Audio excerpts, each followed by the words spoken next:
Hi friends, I've been working a lot with uncertainty lately, as I imagine many of you might be.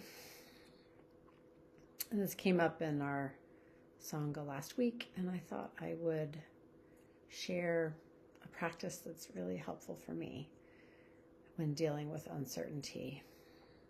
It's good to know how we deal with uncertainty as kind of a resource for ourselves, because we deal with uncertainty all the time about things that are really important to us. I think diabetes is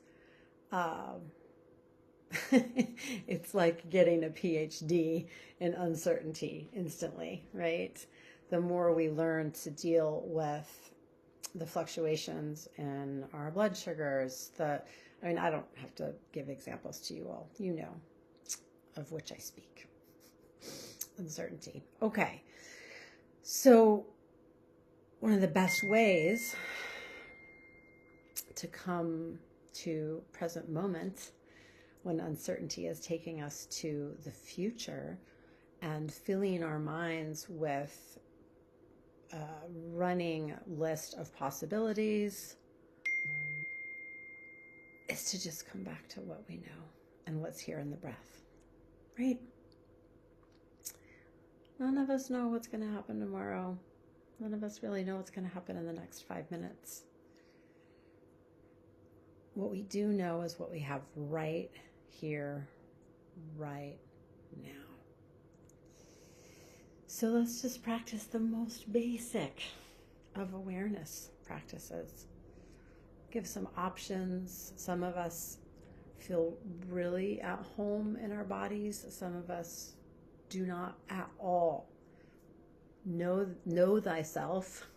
Know which it is for you. And I'll provide options for either one. But really, we're just practicing coming back to right now. What is right now? Uncertainty is right now. What is certain? All right. So settling in, leaving your eyes open if that feels best for you, closing them. And notice the control that you have over that. Notice, wow, I am in charge. I don't know what's going to happen tomorrow, but right now I'm in charge of opening my eyes or closing them. I have a choice. I get to choose that in this moment. Choosing where we place our attention in this moment.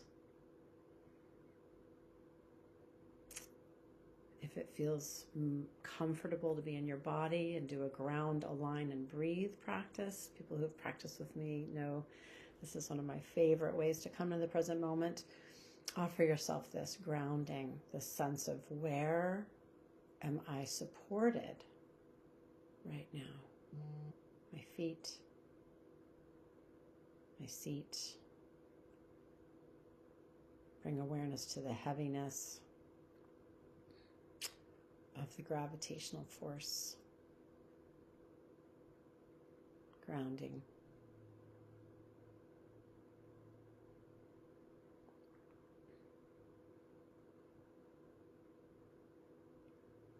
If being in your body is not the best thing for you right now, please practice what we call exteroception, or tuning into one of the 5 senses. Particularly helpful can be the sense of sight or the sense of hearing. So offering that to yourself as an alternative to this grounding, aligning, and breathing, and just bring beginner's mind and curiosity to what it is that you see. Bring awareness of seeing to the practice, or do the same with hearing sensation. If you do like the grounding, aligning, and breathing, offering your sense of attention now to your alignment. So if you're seated or standing, recognizing gravity's got us here in this somewhat vertical position, and notice the alignment from your tailbone all the way up to the top of your head, offering yourself a dignified, alert, posture. And from this grounded, aligned position, inviting in breath.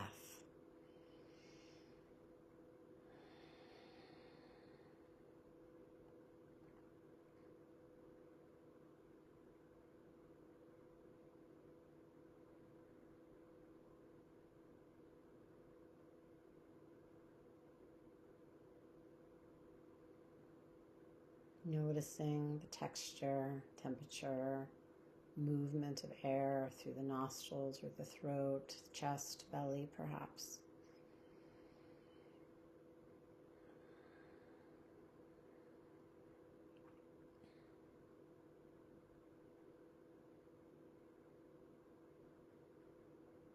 Perhaps invoking a sense of gratitude for the breath.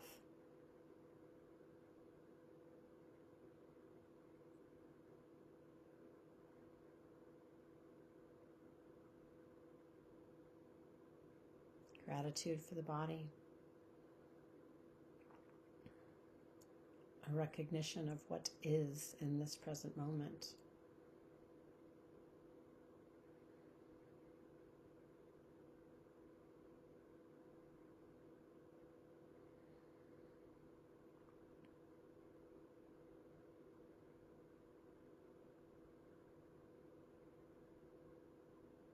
So we've grounded, aligned, breathing.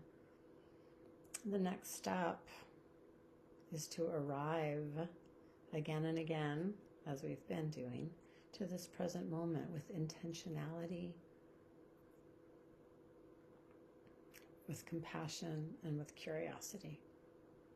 So here we are right now, being intentional about being in our body and arriving to this moment and this moment. And yes, this moment with a sense of presence. I've been doing the Ground, Align, Breathe, Arrive practice, known with the acronym GABA, which is actually a calming neurotransmitter.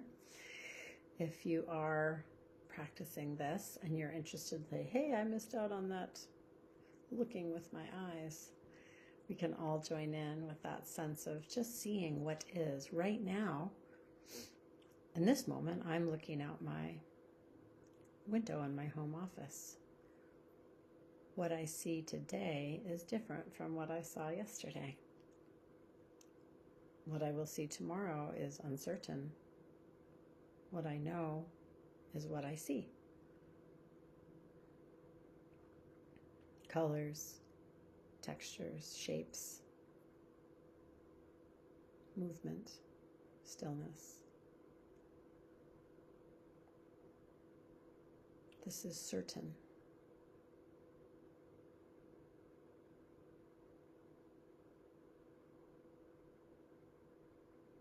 And I close my eyes and open up to the sense of sound. Sound is happening now.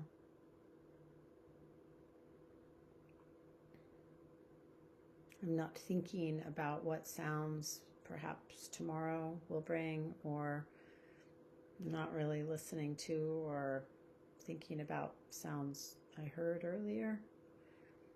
I'm opening up to now. Sound of my snoring dog behind me. The occasional ping of text messages. My air filter.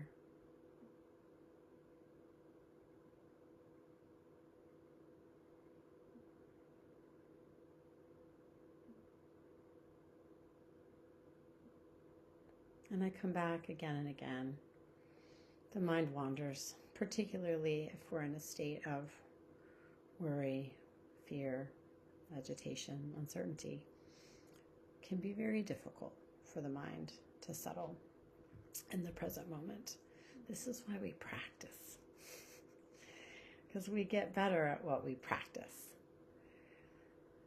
So every time we show up for the sangha, we're strengthening these present moment capacities in ourselves.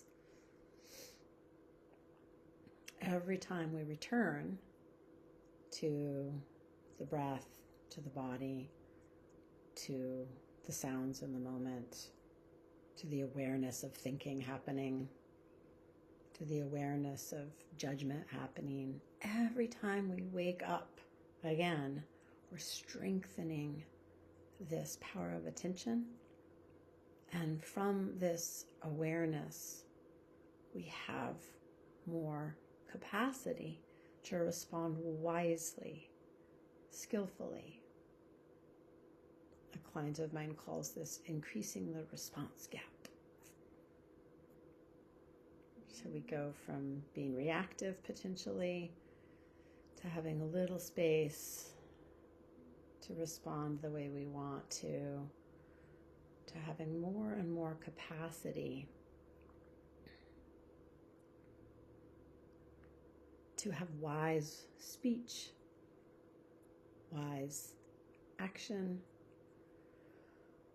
and a wise relationship to ourselves, to our beliefs, thoughts, and emotions that can really trip us up and cause us a lot of unnecessary suffering. So thank you, friends, for taking a few minutes here to be on this journey of practicing coming back to the present moment. Even when the present moment is really unpleasant, we're dealing with a lot of physical pain, a lot of emotional pain from loss. Being in the moment is a sense of freedom. So, looking forward to being with you live in sangha again soon. Be well.